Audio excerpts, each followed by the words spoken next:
എല്ലാവർക്കും പുതിയൊരു വീഡിയോയിലേക്ക് സ്വാഗതം. ഇന്ന് നമ്മളിവിടെ ചെയ്യുന്നത് നല്ല ടേസ്റ്റി ആയിട്ടുള്ളൊരു ബ്രേക്ക്ഫാസ്റ്റിൻ്റെ റെസിപ്പിയാണ്. ഇതിന് പ്രത്യേകിച്ച് കറിയുടെ ഒന്നും ആവശ്യമില്ല. ഇനി നമുക്ക് നല്ല ടേസ്റ്റിയും സോഫ്റ്റും ആയിട്ടുള്ള ഈ ഐറ്റം ഉണ്ടാക്കുന്നത് എങ്ങനെയാണെന്ന് നോക്കാം.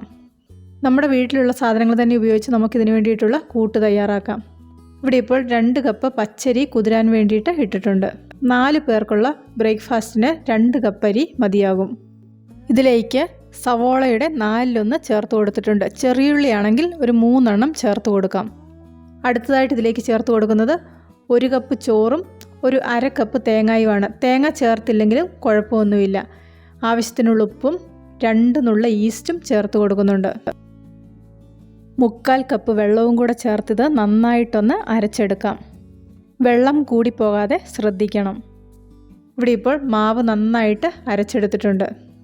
ഇതുപോലെ അരച്ചെടുക്കുമ്പോൾ ഒരുപാട് വെള്ളം കൂടിപ്പോകാതിരിക്കാൻ വേണ്ടിയിട്ട് പ്രത്യേകം ശ്രദ്ധിക്കുക. അരച്ച മാവ് ഒരു കുഴിയുള്ള പാത്രത്തിലേക്ക് ഒഴിച്ച് ഒരു 8 മണിക്കൂർ റെസ്റ്റ് ചെയ്യാൻ വേണ്ടിയിട്ട് വയ്ക്കാം. ഒരു 6 മുതൽ 8 മണിക്കൂർ കൊണ്ട് ഈ മാവ് പൊങ്ങി വരും. ഇവിടെ ഇപ്പോൾ മാവൊക്കെ നന്നായിട്ട് പൊങ്ങി വന്നിട്ടുണ്ട്. ഇതിനിയൊന്ന് ചെറുതായിട്ട് ഇളക്കി കൊടുക്കാം. ഇനി നമുക്കിതിലേക്ക് വേണ്ട ചേരുവകൾ ഓരോന്നായിട്ട് ചേർത്ത് കൊടുക്കാം. ഇനി ചേർക്കുന്ന ചേരുവകളാണ് ഈ ഒരു ഐറ്റത്തിൻ്റെ ടേസ്റ്റ് കൂട്ടുന്നത്. കുറച്ച് മല്ലിയില ചെറുതായിട്ട് അരിഞ്ഞത്, മല്ലിയില താല്പര്യമില്ലാത്തവർക്ക് കറിവേപ്പില ഇതിന് പകരമായിട്ട് ചേർത്ത് കൊടുക്കാം. ഒരു ചെറിയ സവോള ചെറുതായിട്ട് കൊത്തി അരിഞ്ഞത്, ഇത് ചെറിയൊരു കഷ്ണം ഇഞ്ചി തീരെ ചെറുതായിട്ട് അരിഞ്ഞെടുത്തതാണ്. 1 ടീസ്പൂൺ കാണും അരിഞ്ഞു കഴിഞ്ഞിട്ട്. ഇനി കുറച്ച് ചില്ലി ഫ്ലേക്സും കൂടെ ചേർത്ത് കൊടുക്കാം. ചില്ലി ഫ്ലേക്സ് ഇല്ലെന്നുണ്ടെങ്കിൽ പച്ചമുളക് ചെറുതായിട്ട് അരിഞ്ഞ് ചേർത്ത് കൊടുത്താലും മതി. പച്ചമുളക് എടുക്കുമ്പോൾ ഒരെണ്ണത്തിൽ കൂടുതൽ എടുക്കരുത്. ഇനി ഇത് നന്നായിട്ടൊന്ന് ഇളക്കി കൊടുക്കാം. ഇനി ഇതിലേക്ക് പ്രത്യേകിച്ച് ചേരുവകളൊന്നും ചേർത്ത് കൊടുക്കേണ്ട ആവശ്യമില്ല. കുറച്ച് മുളക് പൊടിയും കുറച്ച് മഞ്ഞൾപ്പൊടിയും കൂടെ കാണാനൊരു ഭംഗിക്ക് വേണ്ടിയിട്ട് ചേർത്ത് കൊടുക്കുന്നുണ്ട്. ഇത് ചേർത്ത് കൊടുത്തില്ലെങ്കിലും ടേസ്റ്റിനെ ബാധിക്കില്ല. ഇനി ഇതെല്ലാം നന്നായിട്ടൊന്ന് മിക്സ് ചെയ്യാം. അപ്പം ഉണ്ടാക്കാനുള്ള കൂട്ടിവിടെ റെഡിയായി വന്നിട്ടുണ്ട്. ഇതൊരു 10-15 മിനിറ്റ് ഒന്ന് റെസ്റ്റ് ചെയ്യാൻ വേണ്ടിയിട്ട് വെച്ചതിന് ശേഷം ഉണ്ടാക്കുകയാണ് കൂടുതൽ നല്ലത്. ഒരു ദോശക്കല്ലിലേക്ക് കുറച്ച് എണ്ണ പുരട്ടി കൊടുക്കാം. നോൺ സ്റ്റിക്ക് ആണെങ്കിൽ ഇതുപോലെ എണ്ണ പുരട്ടി കൊടുക്കേണ്ട ആവശ്യമില്ല. അതിനുശേഷം ഇതുപോലെ മാവ് ഒഴിച്ചു കൊടുക്കാം.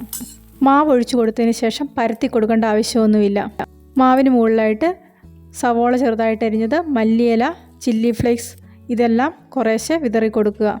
അതിനുശേഷം ചെറിയ തീയിൽ അടച്ചു വെച്ച് ചുട്ടെടുക്കാം. വളരെ ടേസ്റ്റി ആയിട്ടുള്ളൊരു ഐറ്റത്തിൻ്റെ റെസിപ്പിയാണിത്. ബ്രേക്ക്ഫാസ്റ്റ് ആയിട്ടോ ഈവനിങ് സ്നാക്കായിട്ടോ ഡിന്നറായിട്ടോ ഒക്കെ നമുക്കിത് ഉപയോഗിക്കാം. എല്ലാവരും ഒരു പ്രാവശ്യം ഇതുപോലെ ഒന്ന് ചെയ്ത് നോക്കുക. തീർച്ചയായിട്ടും നിങ്ങൾക്കിതിൻ്റെ ടേസ്റ്റ് ഇഷ്ടപ്പെടും. ഇന്നത്തെ ഈ വീഡിയോ ഇഷ്ടപ്പെട്ടെങ്കിൽ ലൈക്ക് ചെയ്യാനും ഷെയർ ചെയ്യാനും നിങ്ങളുടെ അഭിപ്രായങ്ങൾ അറിയിക്കാനും മറക്കണ്ട. ചാനൽ ആദ്യമായിട്ടാണ് കാണുന്നതെങ്കിൽ സബ്സ്ക്രൈബ് ചെയ്ത് റൈറ്റ് സൈഡിലെ ബെല്ലൈക്കണും കൂടി ഒന്ന് ക്ലിക്ക് ചെയ്യുവാണെങ്കിൽ ഞാനിടുന്ന എല്ലാ വീഡിയോയുടെയും നോട്ടിഫിക്കേഷൻ നിങ്ങൾക്ക് അപ്പോൾ കിട്ടുന്നതായിരിക്കും.